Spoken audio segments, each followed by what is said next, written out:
या आज ही आपको ये चीजें बताएंगे श्री रवि शंकर जी कि नेगेटिविटी क्या है और पॉजिटिविटी क्या है। नहीं, ये चीजें पहले से हैं, पर समस्या क्या है, हमारे यहां पर कोटिंग करके जब कोई भी चीज बता दी जाती है तो हमें लगता है इट्स अ न्यू। पिछले दिनों शोध किया कि ये जो मंत्र बोलते हैं, क्या इन मंत्रों का कोई प्रभाव होता है। ऋषि मुनियों ने मंत्र बोल दिए और बोले ये हो गया और वो हो गया, तो क्या इनका कोई प्रभाव होता है। तो इस पर बहुत शोध किए गए, तो क्या पता लगा कि हाँ, वास्तव में आप जिस प्रकार के शब्दों को अपने मुखारविंद से निकालते हैं, उन शब्दों का पूरा पूरा प्रभाव आप पर भी होता है और पूरा पूरा प्रभाव दूसरों पर भी होता है। कैसे? आप किसी को अपशब्द कहो तो खुश होगा या नाराज होगा? रख दीजिए आप, कोई बात नहीं, धन्यवाद। बोलो, अपशब्द अगर हम किसी को बोल रहे हैं तो वो खुश होगा या नाराज होगा? नाराज होगा। अगर हम किसी को क्रोध में चिल्ला चिल्ला करके बोल रहे हैं, गाली गलौज करके बोल रहे हैं, तो वो नाराज होगा। इसका मतलब आपने जो शब्द बोले, क ख ग, तो उनमें भी वही था, है ना, व्यंजन तो वही थे ना, स्वर तो वही थे ना, लेकिन उसका प्रभाव सामने वाले पर कुछ अलग हुआ। पर यदि कोई व्यक्ति बहुत क्रोध में हो, बहुत ज्यादा गुस्से में हो, और आप उसके सामने बड़े मधुर शब्द बोलो, बड़े प्यार से बोलो, प्रेम से बोलो और बड़े अच्छे शब्द बोलो, तो तुरंत क्या होगा? कुछ ही देर बाद जैसे किसी ने गरम गरम तवे पर पानी मार दिया हो और तुरंत एकदम उसका सारा धुआं निकल गया हो, ऐसी स्थिति तुरंत उसकी बन जाएगी। इसका मतलब आपके अच्छे शब्दों का भी इफेक्ट हो रहा है और आपके गलत शब्दों का भी इफेक्ट हो रहा है। इसीलिए हमारे यहाँ पर प्राचीन काल में जब भजन आदि गाए जाते थे या पूजा पाठ की जाती थी या मंत्र आदि का उच्चारण करते थे, तो बिल्कुल आंगन के बीच में बैठ करके करते थे। आप कोई भी पुराने घर देखो तो आपको जो तुलसी का स्थान बना हुआ मिलेगा, वो बिल्कुल आंगन के बीच में, ताकि पूरे घर के अंदर वो तरंगे जो हैं फैल जाए। चाहे वो भजन की हो, चाहे वो किसी मंत्र की हो, तो वो पूरे घर में फैल जाए। लेकिन जब लड़ने झगड़ने की बात आती थी तो देखो, आज तो नहीं बनाते, आज तो नया घर बनाते तो क्या कहते, ये जी हमने बेडरूम बनाए हैं, ये जी हमने ड्राइंग रूम बनाए हैं, ये हमने स्टडी रूम बनाए हैं, है ना, ये हमने गेस्ट रूम बनाया है, ऐसे ही के परिचय कराते हैं ना। पर पहले के समय में आप देखोगे तो वो ड्राइंग रूम अलग जो रहे होंगे, जैसे रहे होंगे पता नहीं, लेकिन एक भवन की चर्चा आती है जिसे कहा जाता था कोप भवन। क्या कहा जाता था, बोलो?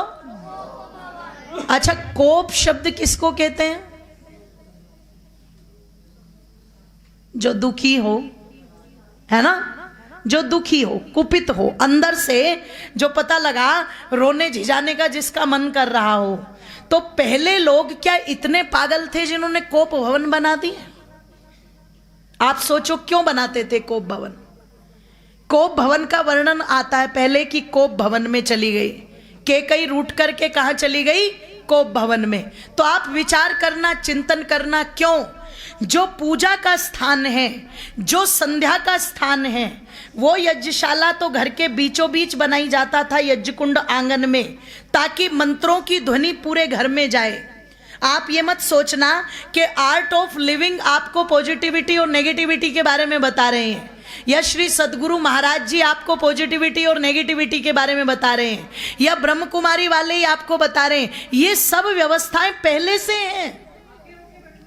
निवेदन कर रही थी आप लोगों के मध्य में कि आज ही आपको ये चीजें बताएंगी डॉक्टर शिवानी जी, या आज ही आपको ये चीजें बताएंगे श्री रवि शंकर जी कि नेगेटिविटी क्या है और पॉजिटिविटी क्या है। नहीं, ये चीजें पहले से हैं। पर समस्या क्या है, हमारे यहाँ पर कोटिंग करके जब कोई भी चीज बता दी जाती है तो हमें लगता है इट्स अ न्यू, ये कुछ नया है, इसकी तरफ चलो, है ना। इसीलिए हमारे यहाँ भारत में क्रेज में देखती हूँ, हर 4-5 साल में भगवान भी बदलते रहते हैं।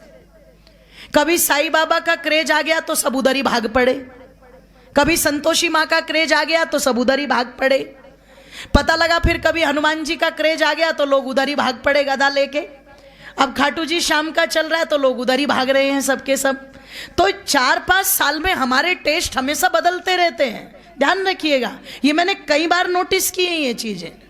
हमें चाहिए कि कुछ नया कुछ नया कुछ नया, है ना। पर आपको ये पता नहीं है कि चीजें नई कुछ नहीं होती है, पुराने को ही बार बार रिसाइकिल करके आप लोगों के सामने लाया जाता है। तो आप यदि बुद्धि से विचार करो, जितने भी पुराने घर आप देखेंगी उनमें तुलसी का, यज्ञकुंड का बिल्कुल स्थान बीचों बीच। क्यों?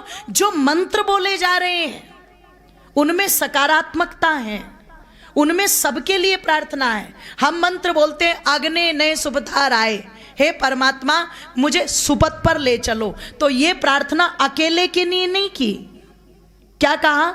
हम सबको, मैं नहीं, परमात्मा सब चले। अकेले के लिए प्रार्थना नहीं की गई। क्या कहा? सर्वे भवन्तु, सर्वे सन्तु, सर्वे भद्राणि पश्यन्तु, मां कश्चित् दुख।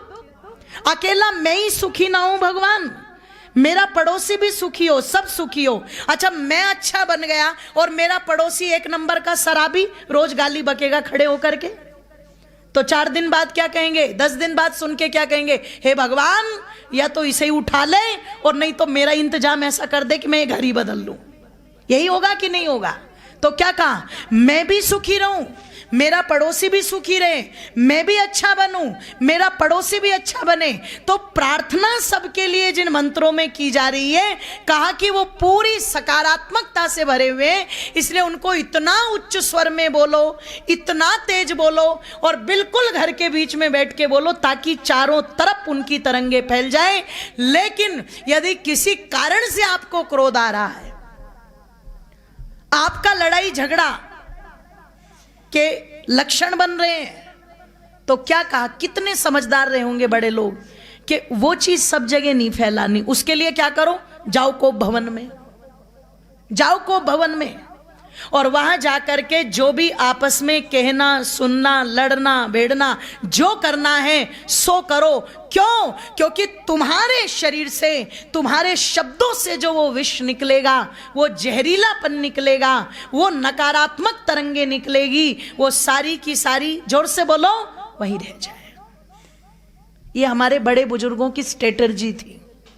आज हमारी स्ट्रेटर्जी सुनो। जब हम इतना बड़ा घर बनाते हैं तो हम ईशान कोण में जो पूजा का स्थान है वो बनाते बिल्कुल छोटा सा।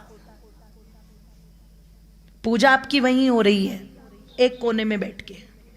और जब लड़ने भिड़ने की बात आती है, गुस्सा करने की बात आती है, थोड़ा सा इस कमरे में लड़ लिए, थोड़ा सा 2-4 बातें उस कमरे में जाके कह दी, 4-5 बातें इधर कह दी, कुछ बीच में आकर के कह दिया, और जितना बचा कुचा रहता है वो सारा का सारा निवेदन कर दूं। जाकर के माताओं की फ्रस्ट्रेशन निकलती है रसोई घर के अंदर, इसलिए उसे हमने रसोई कहना बंद कर दिया और किचन कहना शुरू कर दिया, जहां किच किच किच किच किच किच किच किच भरपूर मात्रा में चले, इसीलिए हमने उसको ये कहना शुरू कर दिया। बोलो आज हो रहा है कि नहीं हो रहा है? बिल्कुल विपरीत हो रहा है।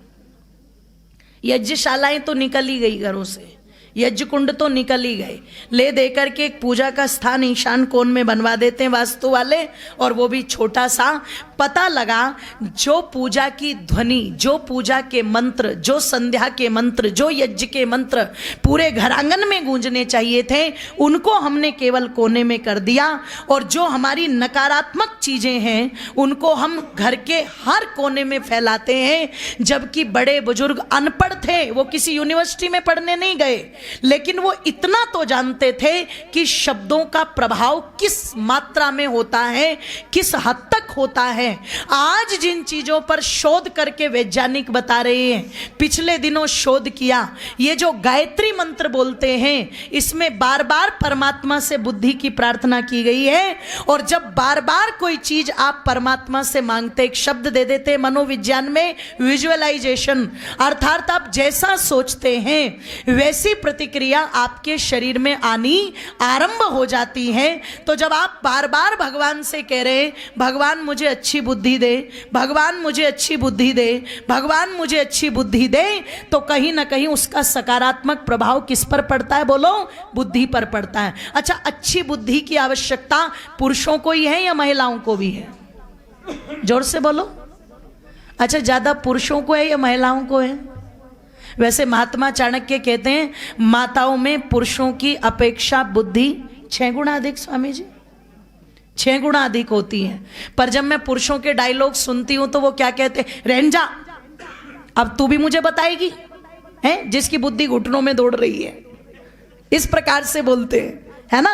वैसे किसी की बुद्धि घुटनों में नहीं होती, परमात्मा ने सबको बुद्धि बुद्धि की तरह ही दे करके भेजी है। और उस प्रखर बुद्धि की आवश्यकता, उस अच्छी बुद्धि की आवश्यकता एक पुरुष को भी है, और जोर से बोलो एक स्त्री को भी है, बड़ों को भी है, और जोर से बोलो छोटों को भी है।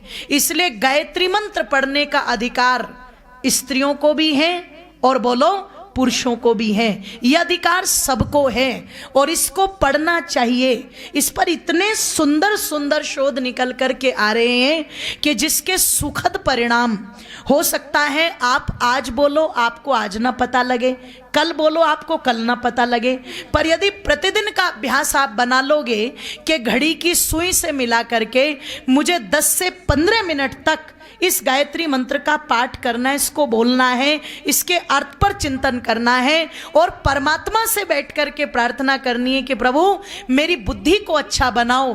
तो मैं ज्यादा तो नहीं कहती, पर 15 दिन के बाद, कितना कहा मैंने? 15 दिन के बाद आपको इसका प्रभाव कुछ कुछ अपने ऊपर होता बिल्कुल स्पष्ट नजर आएगा।